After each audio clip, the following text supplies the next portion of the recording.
Go. Hi, I'm here to show the use of the Disto, the Disto D5 or the Disto laser devices in measuring track and field. The only way that we can learn how to do this is actually we're going to do a demonstration. So when we go to measure, we always measure through the center of the ring.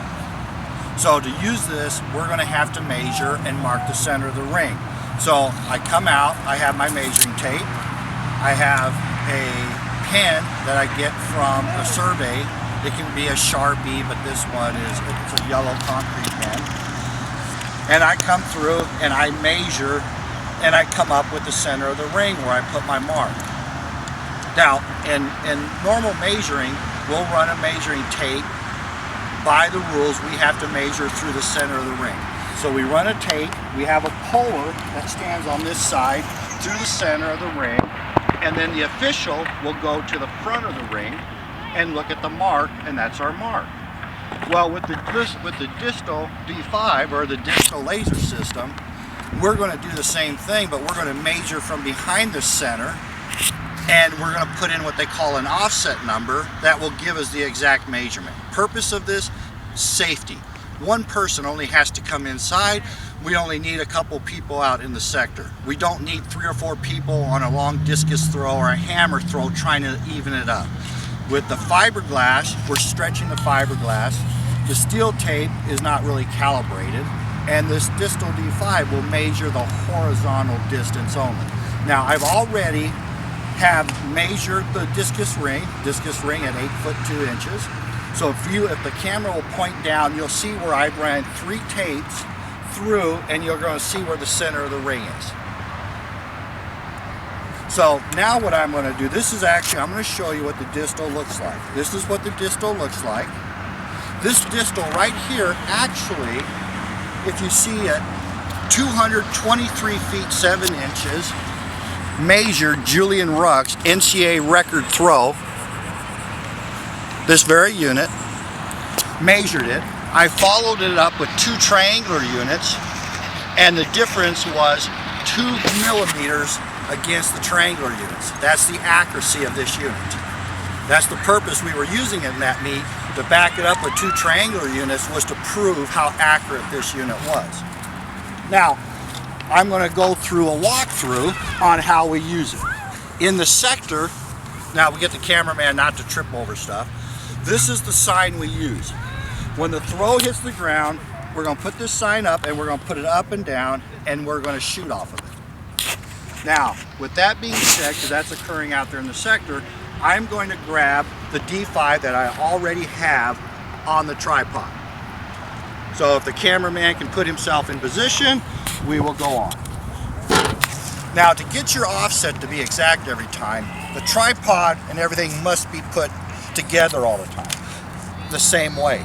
I always take the top lip, pull it down, and every one of these are identical. If you pull this one out, you are now changing where this is in the middle, and your offset's going to be different. So you're going to have to, we'll go through later on how to set the offset. So here I am, I'm holding the D5, and you're going to say, how do we use it to measure dead through the center of the ring? This particular thrower that we're pretending just threw the disc, and he threw it to the right sector. So I'm coming in through the cage, I'm coming around.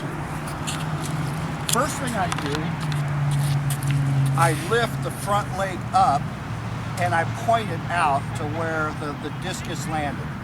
I set it down, the 2 back legs, and I make sure that front leg is going through the center. I take the 2 back legs now, and I just pull it back against the rim. Now I can run it back and forth like this to rotate it, but I'm already dead on. Now notice that when I set that down, I am dead through the center of the ring.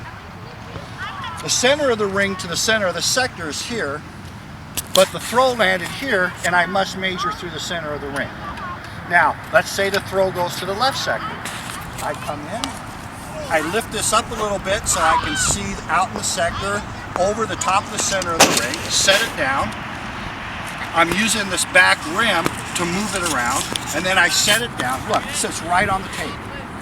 I come right down off the leg, I shoot my mark. I have now legally shot through the center of the ring. My offset, if I can get the cameraman to come right here, this thing measures, stay right there please. This measures, this is where it measures from. Now notice that here's the back of the ring and here's where it's measuring from. So my offset is going to be from here to the front of the ring. So if this is 8 foot 2 inches, I don't know what I'm looking at, maybe a foot, foot and a quarter. I have it actually written down for it. If your offset is off, remember, any mistake that you make with this is not the equipment's fault, it's human error. So we have to figure out what our human error is. I already have this preset, so when I shoot it, bam, I'm dead on the mark. Now, you're going to pull your tape on the disc. Now on the shot put, you're not going to have that big of an issue because you're talking, I mean, at the college level, if you get a good thrower throwing 60 feet, you're happy. High school, 60 feet still great for a high school kid. If you get in with the big boys, you're going to have 70 feet. The shot put sector is pretty level. So when you shoot it against the steel tape for accuracy, you're probably going to be on. The problem you're going to have is with the discus, the hammer, the jab, is you're throwing that thing out over 200 feet, and there's very few sectors that are considered level by IAF standards. IAF standards state the field must be 3 inches, no lower than 3 inches at any part of the survey marks. Most of the time, 9 times out of 10, you're not going to have a field that way, not because people are cheating or anything, because the city won't give you a permit unless you have a 1 degree or a 2 degree grade for draining your field. A 1 degree drain at 80 meters, which is 260 feet, is a 3 foot drop. So when you're measuring out, you're going to have a slope. Now you got to remember, this measures horizontal, it will not measure the slope. So you're not going to have an accuracy to the tape. We don't want an accuracy to the tape because the tape is not accurate. So we're going to get our horizontal measurement, and it could be, depending on your drop, it could be 2, 4, 6 centimeters off. Convert that in your book to feet and inches if you're doing high school. Now this same principle applies to the shot put ring, the weight throw for indoors. You won't even have much of an issue with the indoors because that's pretty level. But your weight throw, your shot put, and then in the outdoor event, your hammer. Now what you want to be careful of is when you're using a discus ring for the hammer and you have the inserts. You want to make sure those inserts aren't warped. You want to make sure they're perfectly around for it, or your ring won't be the right size. If you have done everything perfectly and you're still off by a centimeter or 2, remeasure your ring. You know how many rings I've seen that are supposed to be a 7 foot shot put ring that are 6 foot 11, 7 foot 1.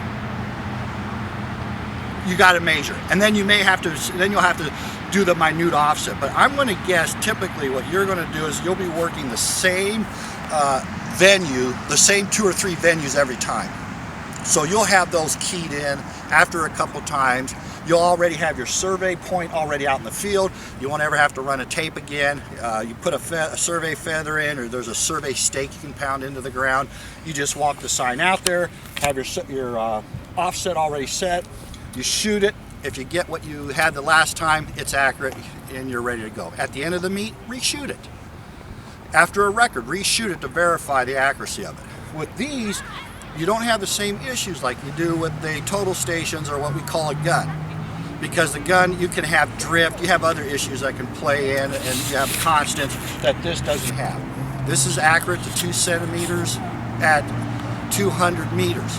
The new one that's coming out, the 7500i, is accurate to 1 millimeter at 200 meters. The diode's bigger, it's stronger, the lenses are better. It's as accurate as the most accurate total station. Now, it won't match a total station because you're not triangling. You still have to come into the ring.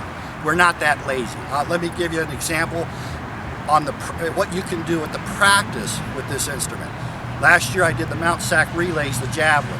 Now with the Elite, you know your javelins are 260 to 280. I had Leica standing next to me when I was doing the measurements. And I had our USATF head official sitting there timing it because he didn't believe how fast we could do it. We averaged 4 seconds of measurement. From the time the sign got to where the mark was, we had the mark in 4 seconds. We went so fast, the athletes were upset we were moving too fast. For the shot put, the Ben Brown, I worked with this real good guy named Jay Hammer. He worked the ring, I worked the electronics. We ran through 90 shot putters in 5 hours. If we didn't have that 15-minute between flights, we would have been done in no time. So this takes away all that pulling the tape. It keeps you from walking into the ring because the nothing, as a thrower myself, I do not want to see footprints inside the ring because it alters my feel of the ring. So you're going to come in from behind like I showed you. You're going to lift this up, use it as your scope to look through. And then use the back to set it, to rotate it around, and then set it straight down. As you can see, I'm on the tape, straight on the tape, triangular, straight through. And I did it at each one, so it shows you this thing will point directly through the center of the ring. What we do not want to do, now let me tell you, because I don't want to get a call from somebody saying, this is what we do not do. We do not go to the center of the ring, set it down, and then if the throw goes over to the left sector, we turn this. Because now, instead of the center of the ring being here, we have made it over here. We can be off by 10 centimeters at 70 meters. So remember, use this to rotate and just treat it like a tape. We're going to rotate it around like this and use this ring as a part to back up against to secure it and set it down. And then inside here you have your crosshairs, so you can put it right on the sign, shoot it, you have your mark. Now with the new Bluetooth, they actually have it where you just push it, boom, it sends it to your phone, to the official right up there. He can call the sign, he can call the number out. If you have any questions, now with the javelin, we're going to do another topic later on with the javelin. I'm going to show you how to do the jab in 4 seconds. This instrument is great for the long jump, triple jump, high jump, pole vault. And the price point is in there where, we're buying steel tapes for, let's say, 50, 60 bucks. Those are not calibrated tapes when you're paying that for a 100 meter or 300 foot tape. A 100 foot calibrated tape is 250 bucks. So for one steel tape, you might as well buy this unit. Because you're going to tear that calibrated steel tape up. You may go through 1 or 2 of them a year. Fiberglass tapes, worthless. Okay, you're pulling it, you're on your 150th, 200 pull, because let's say you're pulling 400 times in a day. This thing will stretch out, and I had it happen to me on a record. We measured with the fiberglass. We had the measurement. The guy says, no, I want a steel tape or electronic measurement. We did. This fiberglass tape was 8 inches shorter than what the actual mark was because of the heat and the guys pulling on it. And when you get out 200, 230 feet, this thing will stretch. These fiberglass tapes will stretch. So if you have any other questions, please contact your Leica dealer or your Leica rep, and we can make another tape for you guys to show you. But I think for you people who are officials, we made this pretty simple as possible. Now, we measure fast enough that your poor guy in the field works his butt off. So if the cameraman will follow me here. Here are our signs. Now, I'm a lazy guy and my memory span isn't very good. So I actually write on the back of each sign in metric. Hammer, 1.88 is the setback, minus. Discus, 2.26. Javelin, 8.40. Triple jump, or what have you, 20.40. So I already have this preset on every one of my signs. That just because I forget. Now, what I do is I have 2 of them out there. So one guy, whoever is closer, will come out. He'll put the sign down, straight up and down. By the time he's at this point, I'm shooting. That guy staff that goes over there, boom, because we're waiting on the field event, the field people, for us to take our shots. Now, true, when now the cameraman can go back up more toward me, and the cage on the discus actually comes out around here and goes in. What I do is if I'm working the ring on this side, I will actually stand here, work the ring. As soon as the athlete is balanced, is in control, and the implement is gone, that official takes over. I come over, I pick up my tripod, and I come in and I wait. The implement hits the ground, he has to walk out the back half. As soon as he makes that walk back, I move in with him. He walks that way, then I come around, put my tripod down. By the time he's around over here, I already have my mark. And the next one's coming in. You cannot come close to that with a fiberglass or tape, with a measuring tape. You cannot. It will not happen.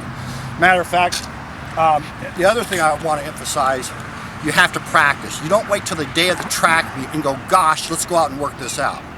I have prisms all through my backyard where I practice twice a week, troubleshooting, going out and shooting with my guns or my total stations. I also practice with these all the time. These are tools. You're an athlete. You must practice. When I work a meet, I make it look so easy. Everybody says, oh, let's do it. And I try to explain to them, there's a lot of work that goes into this. My wife and my kids don't want to talk to me because this is all I want to talk about and train on. But if we're going to put on a show for the throwers, because that's what we're doing, let's put on a good show. And let's be professional. We should never have to use another tape again. If you need to, like I do, I'm just a little more fortunate. Any venue I work, I actually have a paid surveyor come in and we'll put the survey points in for me. So when I come in, I just have to hit my marks. So if you have any questions again, please get a hold of your local Leica dealer. These are the Distos. There's 3 of them out there, the D5, D8, which they're discontinuing, but there's still plenty out there, and the new 7500i. And it's the only laser that has a view camera with a crosshair, so you can see exactly where the laser's shooting at. If any other questions, like I said, please call. I hope I covered everything. And go out and again, like I will always say to the officials, let's measure good so our athletes can do one thing, and that's throw far.